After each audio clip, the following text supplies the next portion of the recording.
All right, people. So I had it pointed out to me the other day that I have actually missed reviewing the Voidcursed Thralls rival deck. So yeah, we can't have that, so let's get to it. And before we can actually look at the deck itself, we have to actually then take a close look at the plot card accompanying this deck. And it says the following. Voidcursed. At the start of a round, if there are no surviving friendly Voidcursed fighters, choose one surviving friendly fighter. The chosen fighter is Voidcursed. Voidcursed fighters cannot make actions other than move actions, attack actions, and charge actions. Voidcursed fighters cannot make range 3 plus attack actions. Voidcursed fighters cannot be driven back. Voidcursed fighters have a defense characteristics of 1. So, as you can understand from this, this doesn't make ranged warbands a very good candidate for the deck. It also doesn't make warbands that have like 2 dodge for defense a very good candidate for the deck. It doesn't make warbands relying heavily on fighter card specific actions such as the Dance Macabre for the Exiled Dead, or any warband that needs a fighter card specific action to raise fighters or some such to be a very good candidate for this deck. So with that in mind, let's get going with the actual deck then. Let's start with the search cards. So first up we have Gathered Thralls. Search dual scores immediately after an opponent's activation step if 3 or more Voidcursed fighters, friend or foe, are adjacent to each other and 1 or more of those fighters are enemy fighters. It's certainly not undoable, but it's gonna be a bit of a slower card. And I think the conditions to be met for including any card in your deck should probably be that it should be scoreable pretty much in any round, because otherwise it might be a brick in your deck hindering you from drawing into new cards, and I think this is possibly one such card. 2 Glory Search cards should be on the harder side, obviously. That's gonna be quite a good swing in your favor when you score them, but I think most 2 Glory Search cards are sadly a bit of a trap. And I think it goes for this one as well. Next one is called Involuntary Interdiction. Score this immediately after a Voidcursed fighter's attack action takes the target out of action. So the wording here is very interesting. So this actually works for both friends and foes. So if you Voidcurse an enemy and they then kill one of your fighters, you score this card.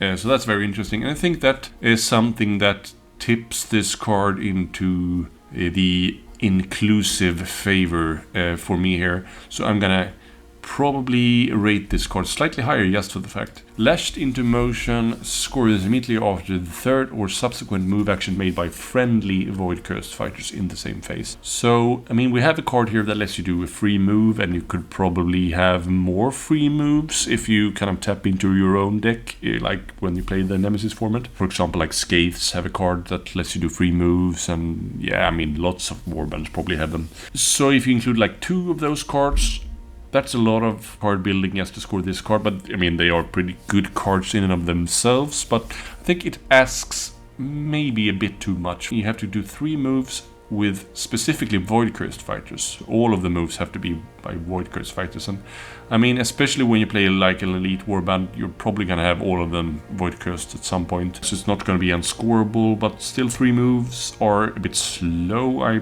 probably lean into not including it, but it certainly is more includable for certain warbands, like the ones I mentioned. Perfect Thrall. Such duel scores immediately after an activation step if a friendly Voidcursed fighter is holding an objective and that fighter made 1 or more successful attack actions in that activation step. So you need to have a friendly Voidcursed fighter holding an objective, so it can't be a beast and you can't be standing on a Gloom feature token. You have to be specifically standing on an objective with a fighter that can hold objectives, and you have to have done a successful attack action in that activation step. This is stronger for ranged warbands, because you're not like banking on charging onto an objective and then successfully attacking there. You could just stay on your home turf and just firing away until you successfully attack, if you play something like the one featured on the card art here, for example. So it's going to be stronger for certain warbands. Surrendered Will Score this immediately after an opponent's activation step if one or more enemy fighters are void cursed. And we have some stuff in the deck to make enemy fighters void cursed, so I think this is actually decent, and it's gonna happen at some point during the game. So yeah, this is certainly includable. Tipping point, score this immediately after an activation step if there are more surviving void cursed fighters than surviving fighters that are not void cursed. This is a bit slower, unless you're playing like an elite warband versus another elite warband. This is going to take some time to achieve, so this is going to take some time, and that might make it into a card that you won't include, but it certainly depends on what warband you are playing. So let's move into the end phases here. Forbidding Thralls is a duel. You score it in an end phase if 2 or more friendly fights are void cursed, and each surviving enemy fighter is in enemy territory. 2 or more friendly fights are void cursed. That's pretty easy to do, but you also have to have each surviving enemy fighter in enemy territory. So you can't have wiped the enemy team, and you also can not have any of them in no man's land or your territory. So this, I think, asks a little bit too much, even though it's 2 glory. Next up we have the 4 glory end phase card, Reshaped Realm, which I actually have scored a couple of times. Scores an end phase if each surviving fighter is void cursed. At the end of the game, where we only have like 2 fighters left, the odds of them being void cursed, both of them, is pretty big actually when you tap enough at least into this deck. So I mean, I think it's a fine card to include, and it's actually not that hard to score as you might think. Threatening Presence scores in end phase if there are more friendly fights in 2 more territories than there are enemy fights in those territories. So this is obviously a card you take if you play a larger warband, but basically only if you play 5-man warband or up, I guess. Otherwise you wouldn't include it really.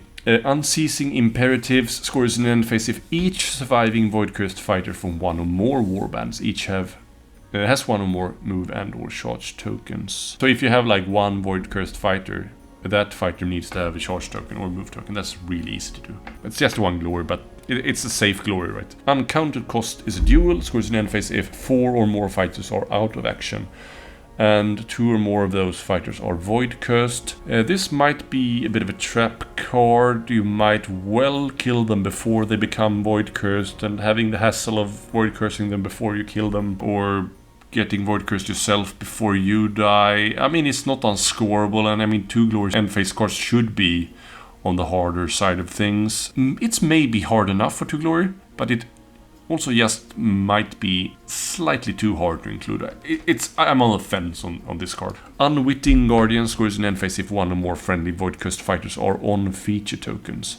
This is also very easy. Obviously, it's probably viable for 1 glory to have such an easy card. You don't need to hold the feature token even, you just need to be on feature token. 1 glory, you shouldn't include too many 1 glory end phases, because your total glory will be too low. This is probably one you can take though. So let's move over to the Gambits. First up we have Forced Movements. Choose a friendly void cursed fighter. Make 1 move action with the chosen fighter. So this is, regardless if you take that card where you need to do 3 moves with the void cursed fighters, this is a very good card to include. But it also, helps score that card. But you make 3 move actions are very strong. Just pay attention to that. You are doing move actions, so you will get a token from it. Even though it's from a ploy, you still get the token. Involuntary Advance. Choose a void cursed fighter. Push the chosen fighter 1 hex. Pushes are always extremely strong. Never don't include this card basically. Reshaping Bursts. Choose a void cursed fighter. Roll a magic dice for each fighter within 2 hex of the chosen fighter. On a roll of Swirly, that fighter is void cursed. I mean, if you set it up, you could probably be rolling a lot of dice. It's just 2 sides on a 6-sided dice though, so it's pretty random, I guess. I mean, if you really need to, I'm kind of 50-50 on this card. It may be too random to include, I guess. Reshaping Demise. Reaction. Use this during an enemy fighter's attack action after the deal damage step. If the target would be taken out of action, each fighter adjacent to the target is void cursed. So you use this during an enemy fighter's attack action. So if one of your fighters then would be taken out of action, each fighter adjacent to the target is void cursed. It's pretty situational that you get a lot of mileage out of this card. I'm on the fence here as well, but you probably need to include some of these random cards to make sure you void curse enough. Let's see here. Reshaping Snare. Choose a fighter on an objective token, so you don't need to hold it, or they, or in a snare hex. That fighter is void cursed. Yeah, that's probably very important to include, and it's way more reliable than the other stuff here. Sentinel Imperative, rolls of dodges or successes in void cursed fighters defense rolls. So this is a domain card.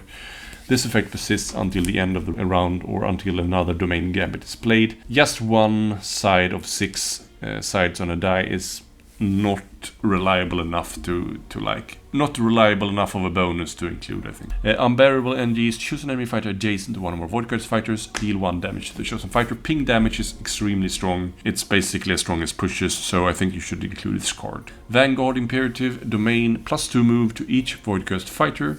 After a Voidcursed fighter makes a move action, stagger that fighter. This effect persists until the end of the round or until another domain gambit is played. I don't think this is really necessary unless you're playing a very aggressive team and you need to get those extra 2 moves. But it also works for the opponent, so it's kind of a double-edged sword. And the stagger is kind of hurts you at least as much as it hurts the opponent. So I'm not sure about that card. Voidcursed Assault, each friendly Voidcursed fighter makes the following attack action. Reactions cannot be made during this attack action. 1 range, 2 hammers, 1 damage, reshape. And reshape means if this attack action succeeds, the target is Voidcursed. So at best you could probably get like 2 or 3 attacks out of this. It's 2 hammers, so it's fairly reliable, and I think it's a good way to get some extra void cursing going on. It's probably better than the like roll a swirly to void curse. Zealot Imperative, domain, +1 dice to friendly Voidcursed fighters, attack action. So this only gives +1 dice to friendly Voidcursed fighters. Persists until the end of the round. Or until a successful attack action is made by friendly Voidcursed fighters. So it doesn't stay for that long, but +1 dice is pretty decent actually. So yeah, probably could include that card. At least it doesn't hurt yourself. Then the upgrades, a wary warrior, reaction after this fighter's activation. If this fighter is adjacent to one or more fighters, push this fighter 1 hex. After this push, this fighter cannot be adjacent to another fighter. Yeah, I mean, you could push onto an objective or like charge into someone and then push away, especially if you charge like 1 range dangerous melee fighter. You could at least force the charge. I mean, there are certainly uses for the card. Is it strong enough? I'm not sure. There are more reliable push reaction cards. And especially since it doesn't really give any like free void cursing, I'm not sure about it. Refashioned priorities. Reaction uses after another fighter's move action or attack action. If that fighter is not adjacent to this fighter can make a move action that must end on a feature token. This reaction cannot be used more than once per round, so this also helps you score that lashed into motion then. But only if you're a void cursed. Yeah, it could be useful. Free moves are obviously pretty strong, but you have to end up on a feature token. Probably better than the first one. Refashioned reactions. Reaction uses after another fighter's move action or attack action if that fighter is not adjacent to this fighter. This fighter makes 1 move action that must end adjacent to 1 or more fighters. So this is kind of the opposite. Then this reaction cannot be used more than once per round. Could help set up free attacks for you, basically. It's probably pretty good. Singular reshaping. Instead of giving this card to a friendly fighter, you can pick an opponent. That opponent chooses a surviving fighter in their warband and give this upgrade to that fighter. This fighter is void cursed. This is one of the kind of have to include cards, I think, in this deck to force the void cursing of enemy fighters. Searching power. When you give this upgrade to a fighter, pick 1 grievous one to this fighter's range 1 and 2, or this fighter's void curse. This is also kind of an auto include, I think. Thrall Maker. Reaction uses after the deal damage step of this fighter's attack action. The target is void curse. That's also pretty important inclusion, I think, if you want to go heavy into the void cursing. Unthinking Aid. Reaction at the start of a round, choose a friendly fighter that is a leader, hunter, Cory, brawler, assassin, and or void cursed. Place this fighter in an empty hex adjacent to the chosen fighter. Then break this card. Yeah, it could help set up support, I guess. And also could help you kind of get into a specific territory if you need that. Could help you get onto a feat token. I mean, it could help you do a lot of things. Since it's just a one-off card, I don't think it's really necessary. Then we have 3 cards that are restricted to Voidcursed fighters. First up is Energy Converter. So that means you have to be Voidcursed before you actually apply this card to the fighter. Reaction after this fighter's range 1 attack action, so only range 1, not range 2. Takes an enemy fighter out of action, heal 1 this fighter. We've seen these types of cards before. It's heal 1, but only when you kill someone with range 1. That's pretty specific. I'm not sure it's very important or necessary. Enervating form uses after this fighter is a target of a range 1 or range 2 attack action. Give the attacker 1 charge token. Yeah, that could be pretty annoying. That's probably better. I probably would rather include the enervating form than the energy converter. Then we have unnatural resilience. It's also for Voidcursed fighters. This cannot be given to a large fighter. A -1 damage to minimum 1 to range 1 and range 2 attack action that target this fighter. That's pretty decent actually. I mean, range 1 and range 2 are the most dangerous attacks in the game, and having -1 damage is very, very good. -1 damage is just superior to having +1 wound basically, because it, I mean, over the course of several attacks, it just gives you more bang for your buck, and it also doesn't make you into a large fighter. So yeah, that's it. I mean, I think there are some really strong cards here. Overall, I think the Voidcursed Thralls is a solid deck. I think it could probably work for a lot of warbands.